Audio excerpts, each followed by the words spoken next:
블랙스완이란 말은 투자 전문가 나심 니콜라스 탈레브가 사용해서 유명해진 말입니다.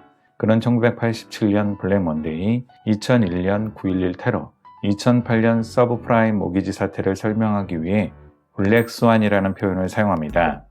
하지만 우리가 살펴볼 이야기는 경제를 주제로 한 내용이 아니라 트라우마, 치유, 회복에 관한 이야기입니다. 책 불안이 젖은 옷처럼 달라붙어 있을 때의 저자 박성미님은 블랙스완을 사회적 사건이 아니라 개인적 사건에 적용했습니다. 저자가 말하는 블랙스완은 발생하면 이전으로 돌아갈 수 없는 사건, 트라우마적 사건을 예시로 듭니다. 이 책에서 블랙스완은 그 사건을 이유로 이전과 다른 삶을 살게 하고 그 사람을 지배하는 사건이며 내가 외면하고 싶은 내면의 어두운 그림자로 정의합니다. 책은 심리학과 문학치료를 전공한 저자가 관찰자와 분석자의 시선으로 자신의 고통과 상처를 분석하며 써내려간 심리치유 에세이입니다.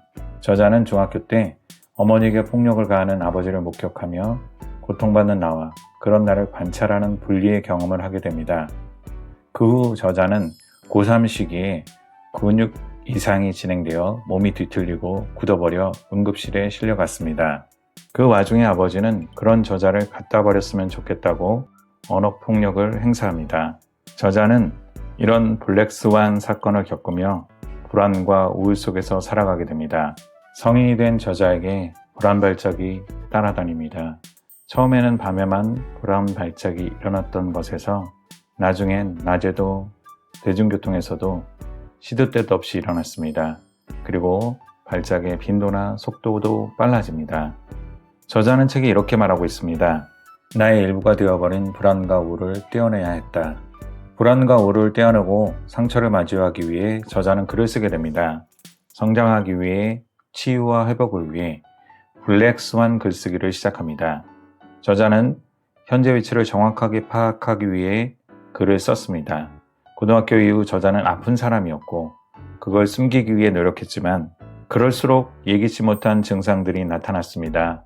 내가 외면했던 나를 블랙스완이라고 부르고 시간을 들여 살펴보기로 합니다. 블랙스완 글쓰기를 하면서 주어진 고통을 받아들이게 되었고 글을 쓴 이후 블랙스완들을 떠나보낼 수 있게 되었습니다. 책에 실린 글은 2018년부터 2021년까지 쓴 글을 모은 것입니다.